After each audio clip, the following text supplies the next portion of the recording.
Here we are going to discuss about the addition of two harmonic motions. Now here we are going to discuss about the addition of two harmonic motions. Now first of all we need to consider the what is the harmonic motions. The harmonic motion is the motion that repeat itself after certain interval. We write here an equation of harmonic motion. We write x that will equal to x0 sine of omega t. Okay. Now we make an representation of motion that like this way. Now equation is represented by x is equal to x0 sine of omega t. The value of t, now this represents the t and the vertical displacement or amplitude defined by x, or maximum displacement, that is the x0. Now x is equal to x0 sin omega t. The amplitude of this motion is governed by the omega t. If t is equal to 0, sine 0 is 0, that means there is no amplitude, because the t is 0, then sine 0, that value is 0, the amplitude is 0. That means the amplitude is on the mean position. Now we are writing here another equation of harmonic motion. We write here x1 is equal to x1 naught sine of omega t minus phi. Now the motion becomes like that.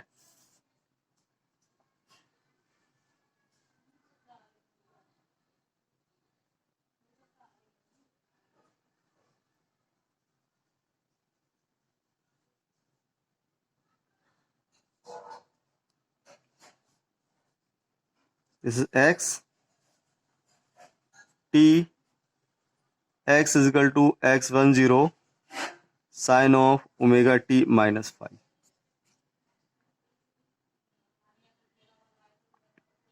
ये minus five क्या है? What is the means of this minus five? At initial condition or the first graph, the sine waves start at original point. We can add here 0. But in second case, the motion or the displacement begins from the original position at an angle of or the distance of phi. That's why we are writing here the equation of displacement or the motion x is equal to x10 sin omega t minus phi.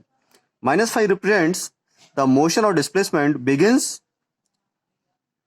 earlier before the original point, as we are considering here. Now our motto is to add the two harmonic motions.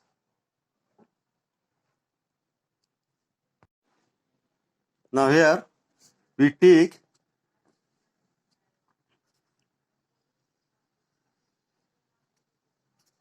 x1 is equal to a1 sine of omega 1t, while another equation x2 is equal to a2 sine of omega 1t plus minus phi. Now we want to add these two harmonic equations or harmonic motions, then final x that will equal to x1 plus x2, that will equal to a1 sine omega 1t plus of a2 sine of omega 1t plus of phi. By expanding these, x1 sine omega 1t plus of a2 sin omega 1t dot of cos phi plus a2 cos of omega 1t plus of sin of phi. In this equation, we are looking here, there are two terms. First is the constant term and other is the variable that depends upon the time. Like here, sin omega 1t as well as cos omega 1t and here also sin omega 1t, that are the component that depends on the time. While the other component like sin phi as well as cos phi does not depend upon the time of the motion. That's why we can say these are the two variables. First is the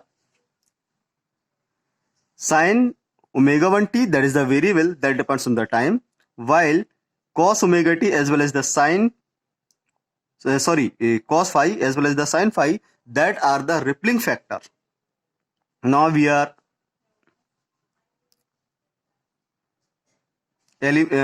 going to arranging them. Like we are taking common from the sin omega t as well as sin omega t here, a1 plus of a2 cos phi sin of omega 1t plus a2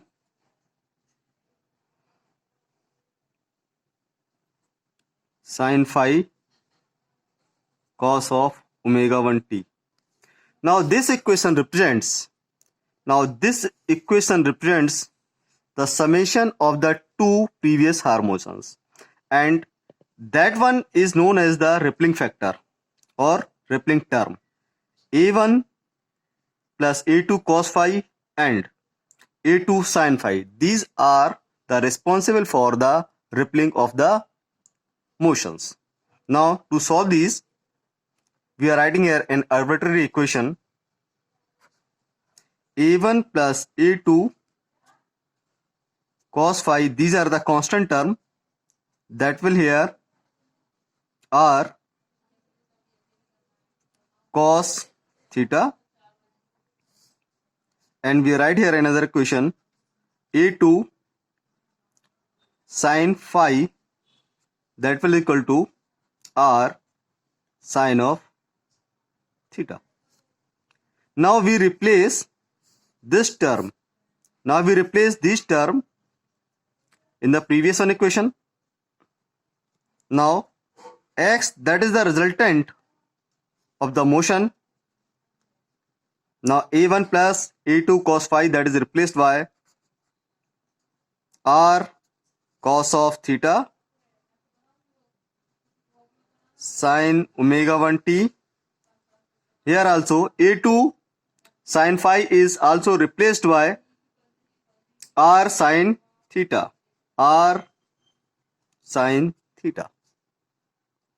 Now again rearranging, that will equal to r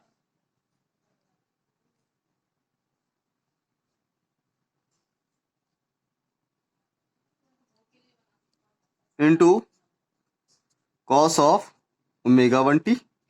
Okay.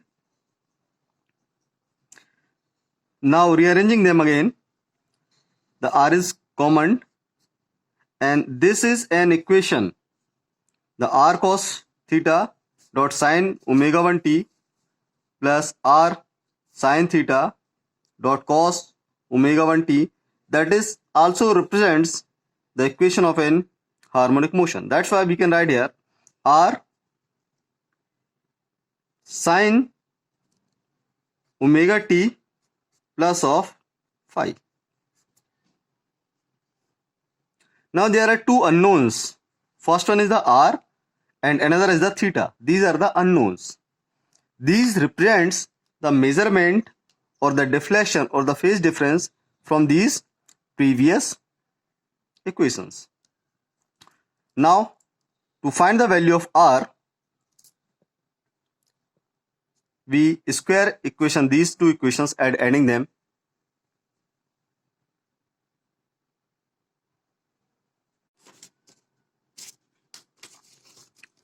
here to find the value of these two unknown term r and theta, here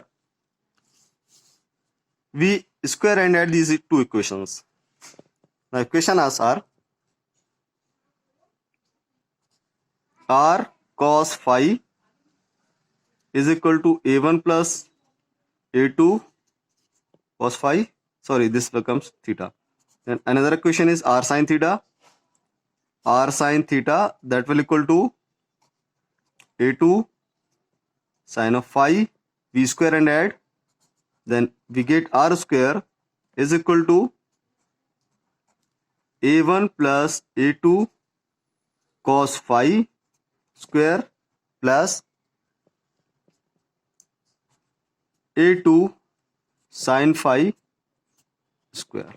The value of r, that will equal to square root of the term a1 plus a2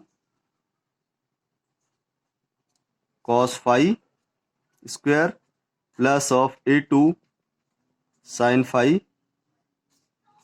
square. The value of a1 and a2 as well as cos phi and sin phi, that are given in this here. The value of a1, that is a constant given by the equation. a2 is also constant or amplitude, that is also given by the equation. And the phi, that is the phase difference between these two harmonic motions, that is also given by. Now we can write here the resultant. What is the means of this resultant? This is the resultant of the amplitude while these two motions are combined. Now that becomes r is equal to a1 plus a2 cos phi whole square plus of a2 sin phi whole square. That is the resultant of these two harmonic equations. Now what is the phase difference? Now phase difference, it can be calculated as, we divide these from these two equations. We can find out from these two equations. We can divide the equation r sin theta by r cos theta equations. Now we can write here the r sin theta divided by r cos theta, that will equal to a2 sin of phi divided by a1 plus a2 cos of phi. Now here both r is cancelled and we get the value of tan phi. Tan of theta, that will equal to